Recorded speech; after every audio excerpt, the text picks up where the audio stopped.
Ticket to finale రేస్‌లో ఎన్నో మలుపులు తిరుగుతూ వచ్చేస్తాయి. ఇక్కడ అమర్‌దీప్ అయితే శివాజీకి తన కాయిన్స్ ఇవ్వమని థర్డ్ టాస్క్‌లో అయితే రిక్వెస్ట్ చేసుకోవడంతో ఫ్లవర్స్ టాస్క్ ఓడిపోయిన శివాజీ సోబశెట్టి ఫ్లవర్స్ అయితే అమర్‌దీప్‌కి అందించడంతో ఆ టాస్క్‌లో పాయింట్స్ విపరీతంగా పెరిగిపోయాయి అమర్‌దీప్‌కి. ఆ తర్వాత నెక్స్ట్ బోట్ టాస్క్‌లో ప్రియాంక ఓడిపోవడంతో తన పాయింట్స్‌ని గౌతమ్‌కి ఇస్తానంటే అమర్‌దీప్ అయితే అక్కడ ప్రియాంక మీద అలిగాడు. "నువ్వు కెప్టెన్ చేశాడని వాడికి నీ కాయిన్స్ ఇచ్చావు గానీ అక్కడ నీ ఫ్రెండ్‌కి వాడు అన్యాయం చేశాడని నీకు అనిపించలేదా? నాకు కెప్టెన్ కాకుండా చేశాడు వాడు.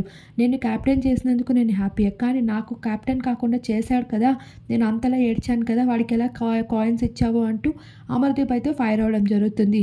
ఇక్కడ టికెట్ టు ఫినాలే రేస్ ఈ విధంగా జరిగిపోతూ ఉండగా ఫైనల్‌గా అయితే బిగ్ బాస్ మరో టాస్క్ ఇవ్వడం జరిగింది. అదే తప్పించుకో అంటూ. ఇక్కడ కొన్ని డంబెల్స్‌ని పెట్టి వాటిలో ఇసుక పూర్తిగా నింపేసి అక్కడి నుండి బయటికి రావాలని చెప్పడంతో ఈ టాస్క్‌లో అమర్‌దీప్‌కి అయితే పల్లవి ప్రశాంత్ చాలా సపోర్ట్ చేశాడని చెప్పొచ్చు. అలా అమర్‌దీప్ అయితే ఈ టాస్క్‌లో గెలవడం జరిగింది.